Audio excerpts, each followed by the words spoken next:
En este vídeo vamos a ver las propiedades CSS que nos permiten controlar la manera en la que se hace scroll a través de los elementos de una página.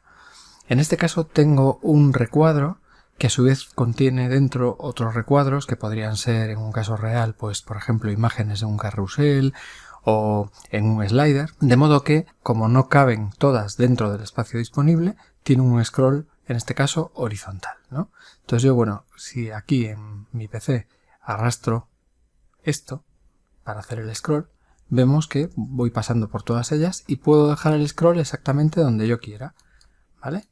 Entonces esto, que puede estar bien en muchos casos, en otros casos no es lo deseado. ¿Por qué? Pues porque lo que queremos para empezar es que esto esté centrado ya de inicio, por mucho margen que tenga aquí a la izquierda, o padding en este caso. Por otro lado, queremos que si pasamos de un elemento a otro, pues automáticamente se centre siempre en el siguiente elemento. O sea, por ejemplo, así. Y nunca, pues, mitad y mitad o más de uno que de otro, etcétera, ¿no? En otras ocasiones, a lo mejor lo que queremos es que directamente el scroll empiece justo con el elemento pegado a una esquina o a otra, ¿no? Bien, pues eso es lo que podemos controlar con las propiedades de scroll. Vamos a ver cómo funcionan. Para ello voy a sacar las herramientas del desarrollador pulsando la tecla rápida correspondiente, ahí está. Nos queda aquí la caja en la que podemos hacer scroll y vamos a ver cómo conseguimos eso que decía. Bueno, para ello lo que voy a hacer es seleccionar la caja, en este caso el contenedor 1, que tiene dentro las otras cajas que estamos viendo aquí, ¿vale? Y en contenedor 1 le voy a añadir la propiedad scroll snap type, ¿vale? Scroll snap quiere decir el tipo de ajuste de scroll que vamos a utilizar. Como vemos, tenemos varios valores, aunque la mayoría son estándar, ¿vale? Y los que nos importan son X e Y, que indica la dirección en la que queremos establecer ese tipo de snap, ¿no? de ajuste, en la dirección horizontal o la vertical, o block e inline, que vienen a significar lo mismo que X e Y, solo que en este caso se refiere al eje de los elementos de bloque y al eje de los elementos inline. La diferencia está en que si ponemos X e Y siempre es horizontal y vertical, y si ponemos block e inline puede ser horizontal y vertical también, pero dependerá, por ejemplo, de la dirección en la que estemos utilizando el idioma actual, ¿no? Por ejemplo, el coreano, el japonés o el chino tienen un modo de escritura vertical, en cuyo caso las direcciones cambian. Bueno, pues entonces, generalmente pondremos X o Y, y también tenemos la opción de poner both, que sería que funcione en ambas direcciones, ¿vale? Además también tenemos dos valores que son proximity y mandatory, que nos permiten controlar de qué manera queremos hacer ese snap, ¿no? Ese ajuste.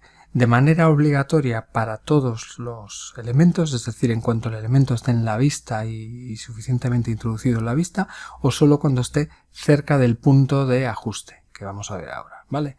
Entonces lo habitual, por ejemplo, en este caso además, sería horizontal, ¿vale? X, y además mandatory. Le vamos a poner mandatory para que siempre funcione en cuanto el elemento aparezca dentro del scroll. Bien, cambiando esto, si yo ahora intento aquí hacer el scroll, vemos que sí que igual no hace absolutamente nada. ¿Por qué? Bueno, porque no llega solo con indicar al contenedor el tipo de ajuste que queremos para el scroll, sino que además en los elementos que estamos haciendo el scroll dentro de este elemento, tenemos que indicar cuáles de ellos van a ser objeto de ese ajuste de scroll, ¿vale? En este caso, por ejemplo, todos estos elementos tienen la clase caja y luego una caja 1, 2, 3 para cambiar el color nada más, ¿vale?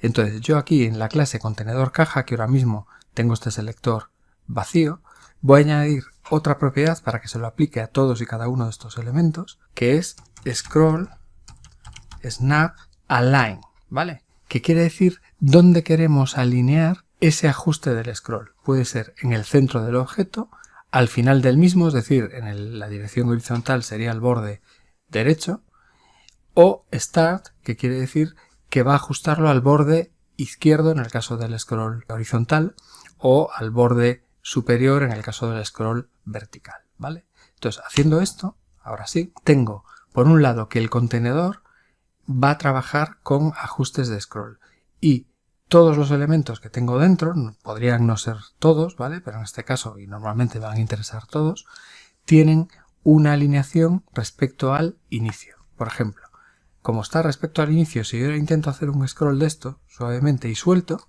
automáticamente en cuanto suelto ya me lo ajusta al inicio, en este caso el lado izquierdo porque estoy en horizontal, ¿vale? Y lo mismo en cuanto me muevo al siguiente, hago así, suelto, bueno, como no he ocultado lo suficiente me vuelve a dejar ese ahí, pero me asegura que siempre está visible, ¿vale? Si lo meto un poco más, automáticamente me pasa al siguiente y así sucesivamente con todos, ¿vale?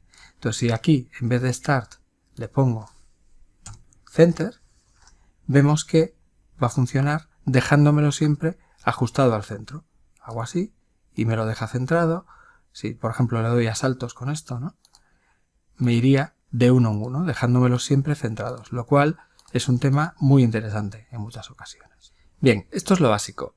Ahora voy a bajar un poquito porque aquí tengo otro ejemplo para explicar otro detalle más. Este es otro cuadro como el anterior, solo que el scroll en este caso lo hace en vertical en vez de en horizontal. Y además tiene esta cabecera que tenemos aquí, déjame que pliegue esto, esta cabecera que es un div que tengo aquí, que está posicionada de manera sticky, es decir, siempre se queda ahí cuando deslizo esto, ¿vale? Y además, dentro del contenedor tengo aplicado un scroll snap type en el eje Y obligatorio, también como en el caso anterior, y dentro de las cajas lo que tengo es un ajuste al borde superior, ¿vale? Entonces lo que va a ocurrir ahora mismo es que en cuanto haga el scroll me va a soltar el elemento, pero me va a pegar el borde superior a la parte de arriba del contenedor, porque he puesto aquí el scroll snap align start. Bien, esto generalmente será lo que queramos, pero si tenemos un elemento fijo, como es este caso, ¿vale? Esta cabecera, no es suficiente, porque me tapa la cabecera a lo que tiene debajo, por estar fija ahí. Entonces, existe una propiedad para evitar esto, en realidad dos propiedades, que nos permiten añadir un padding al elemento contenedor o un margen a los elementos que hacen el scroll respecto a ese propio scroll, ¿vale? Entonces, por ejemplo, dado que esta cabecera, si venimos aquí, mide 30 píxeles de alto, lo que voy a hacer primero es en el contenedor 2 añadir un scroll padding top, porque solo nos interesa en este caso la parte superior, es decir, es una propiedad como padding top normal, solo que para el scroll. Y en este caso, por ejemplo, le voy a poner 40 píxeles, ¿vale? Lo que significa esto es que cuando haga scroll, la parte del elemento que estoy haciendo scroll que se ajusta, en este caso la parte superior de las cajas, va a quedar a 40 píxeles de la parte superior debido a un padding que se le añade. Si ahora hago el scroll y suelto, por ejemplo este mismo, ¿vale? Aquí, automáticamente me lo ajusta a 40 píxeles de padding. Si lo muevo hacia abajo, por ejemplo así, me hace exactamente lo mismo con los demás, ¿vale? Entonces, esta es una forma. También puedo desconectar esto de aquí y en las cajas, es decir, no en el contenedor, sino en los elementos que estoy moviendo, le puedo añadir un scroll, en este caso margin, de hecho, podría hacer un scroll margin top, porque realmente lo que me importa es la parte superior, de 40 píxeles, ¿vale? Entonces, en este caso, el efecto es exactamente el mismo que el que tenía aquí en esto que he desconectado, solo que en vez de aplicar un padding al contenedor, le aplico un margen a los elementos de los cuales hago scroll. Y entonces el efecto es exactamente el mismo. Bien, y un último ejemplo, que es este de aquí, donde también tengo un recuadro con una serie de cuadrados dentro, y en este caso los cuadrados están distribuidos como una rejilla, lo podemos ver aquí, este tiene un display de tipo grid, y hago unas columnas de 3 en 3, vamos, lo que tengo son elementos de 3 en 3. En este caso, tenemos en el scroll snap type en ambas direcciones, en X y en Y, y también obligatorio, de manera que siempre que hagamos scroll de un elemento nos lo centre en este caso, que es porque le he puesto a cada una de las cajas que estén centrados con scroll snap align. Si fuera start to end, pues lo pondría pegado a los bordes, ¿vale? Pero en este caso lo voy a dejar así, y en ambas direcciones. Entonces si yo ahora despliego esto y me muevo, me los deja centrados, ¿no? Aquí lo puedo hacer con las barras de desplazamiento o, por ejemplo, si estuviera en un móvil voy a poner esto y voy a simular, por ejemplo, que estoy con un puntero porque esto es táctil, ¿de acuerdo? Entonces, si yo aquí en este recuadro final, que es el que tenemos de ejemplo, hago el scroll en más de una dirección, me ajusta todos los elementos al scroll que yo estoy haciendo, dejándomelos siempre centrados. ¿Vale? Entonces esto es cómo funcionan las propiedades para control del scroll en el nuevo estándar de CSS.